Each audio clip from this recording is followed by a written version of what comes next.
This course comprises a book entitled Persian Language Teaching. In Persian, آموزش زبان فارسی. درس سوم. چمه، چته، چشه، چمونه، چتونه، چشونه.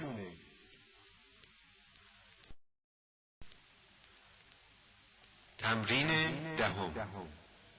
بشنوید و تکرار کنید. سارا چشه؟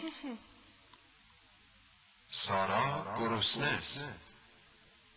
دیروز شما چتون بود؟ چیزی نبود. فقط یک کمی عصبانی بودم.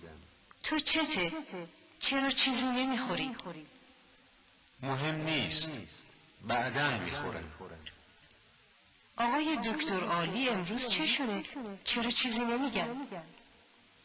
چیز مهمی نیست. کمی خستن. حالشون خوب نیست.